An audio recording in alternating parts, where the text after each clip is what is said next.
Hello guys! Magandang araw po sa inyong lahat!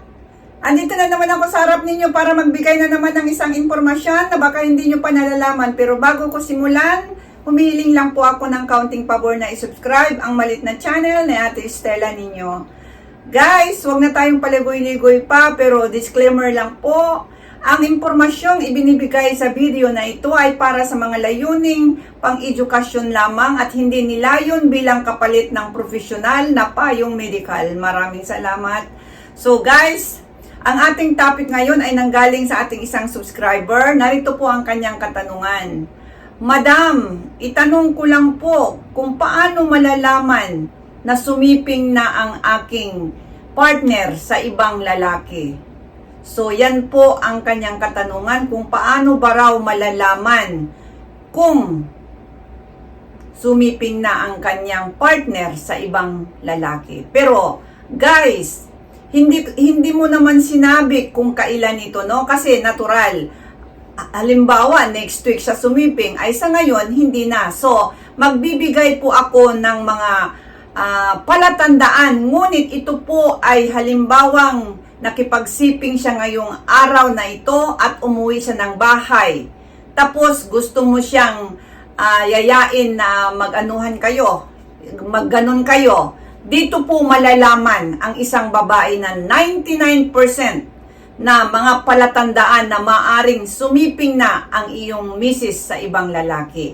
No? So, maaaring mayroong mga iba't ibang pagbabago sa kanyang ari. So, narito ang ilang posibleng pagbabago. Number 1, pamamaga o pamumula.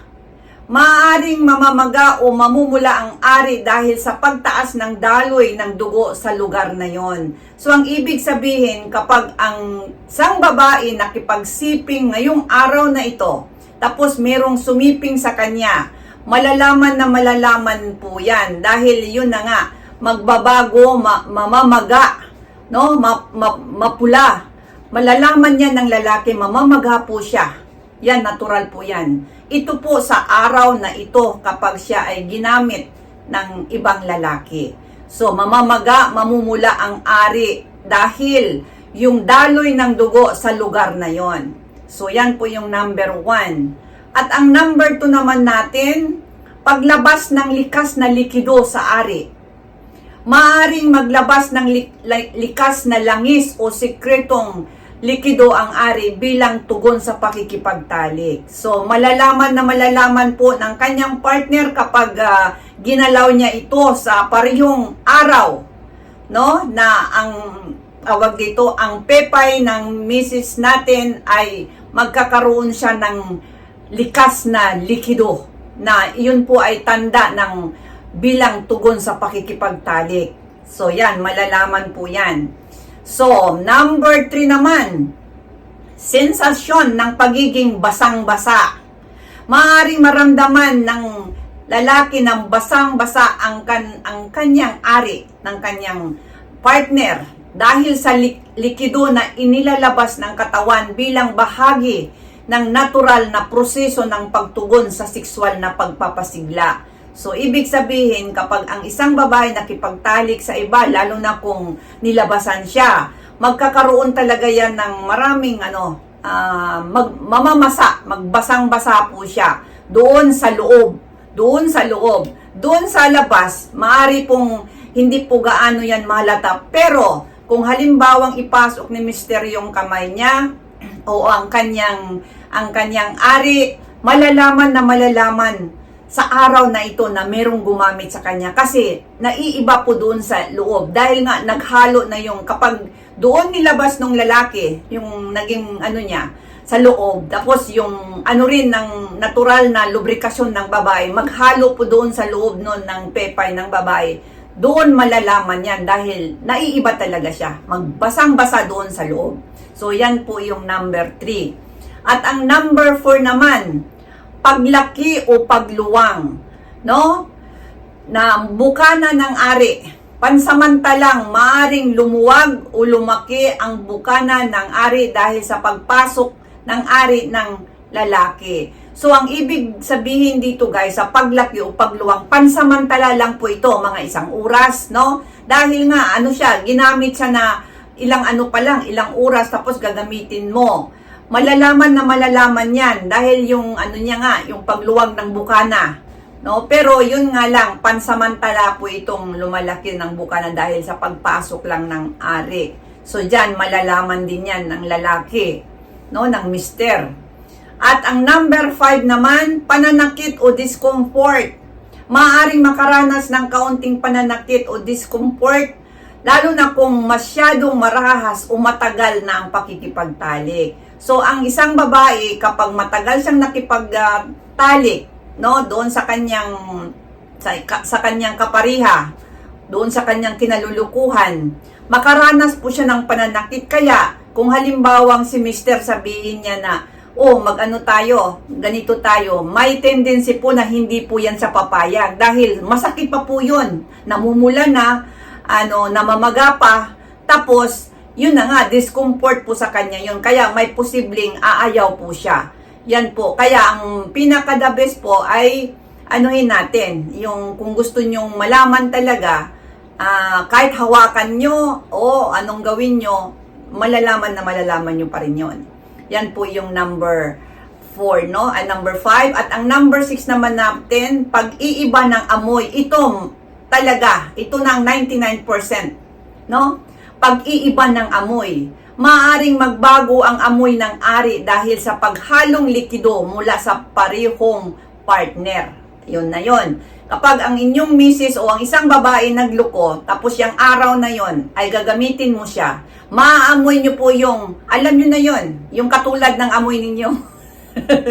Katulad ng ano ninyo, yung tamod ninyo. Kaya malalaman nyo kapag ginamitan nyo ng kamay, no? Ginamitan nyo ng kamay, malalaman nyo at lalo na kapag inyo siyang kinain nyo yung pepay niya o yung bulaklak niya, wala na. Malalaman yung amoy ng tamod ng ibang lalaki. Ayan, ito 99% po ito.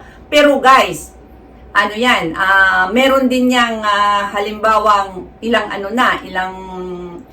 araw na hindi mo na yun maamoy, no? Kaya yung araw na yan, kapag sumiping si Mrs. sa ibang lalaki, tapos umuwi siya, gagamitin mo siya ng pagkagabi na yan, malalaman nyo po dito sa aking mga 99%, lalo na itong amoy. At ang number 7 naman, ito na, ang similya o tamod ng lalaki ay maaaring manatili sa loob ng reproductive tract ng babae ng ilang araw pagkatapos ng pakikipagtalik.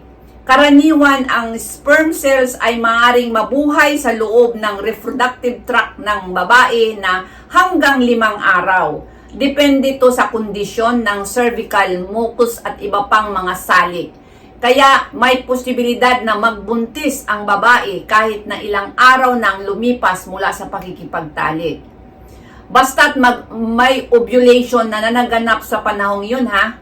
No, kaya pwede siyang magbuntis. So, ang ibig sabihin nito guys, yung tamod ng lalaking nakaparihan niya, mawawala man yung amoy ng isang araw kapag hinugasan na niya o inano ba niya yun sa loob, pero ang similya, 5 araw po siyang mabubuhay doon sa reproductive tract ng babae. Kaya, ano na yan, yung tawag, lalo na kung yung araw na yon is yung ovulation niya is maano talaga, no? So, panahong yon magbubuntis ang isang babae. Kung magbubuntis pa siya, no? Kung may regla pa siya.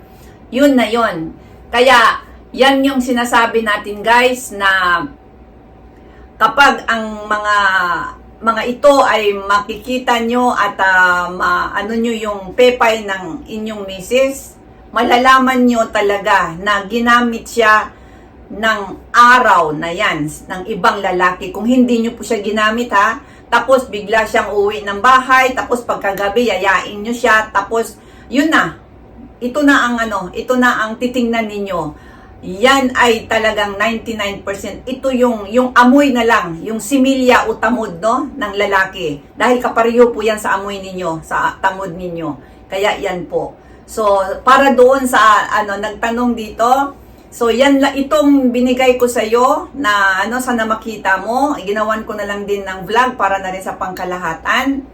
Meron ka ng idea kung paanong malalaman, no? Malalaman mo na kung ang iyong asawa. Ngunit sinasabi ko, mga ilang araw hindi mo na yan malalaman kasi mag-back to normal na siya.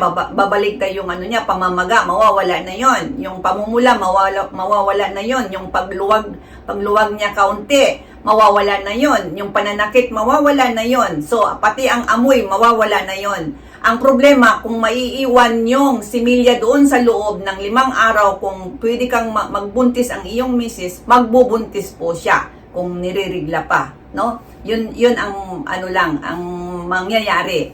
So, kailangan, kung gusto nyong hulihin ang inyong misis na sa tingin nyo na may kinalulukuhan, yung pag-uwi niya, kung saan siya pumunta na hindi na sinasabi, na kung saan siya pumunta tapos may duda kayo, yan lang ang paraan para malaman ninyo o malaman mo doon sa nagtanong na ang iyong asawa ay nakipagsiping sa ibang lalaki. Pero paalala lang po, dito po ay sinasagot ko lamang po ang tanong ng ating subscriber at wala po ditong mga diskriminasyon kung ano man. Wala tayong pakialam kung nagloko man yung partner o ano. Basta ang sa atin dito, tinatalakay lang po natin at sinasagot ko lang po yung bilang tanong. Magandang araw po sa inyong lahat. Hanggang sa susunod at sana nagustuhan nyo ang aking vlog ngayon na nanggaling sa ating isang subscriber. Maraming salamat. Bye-bye!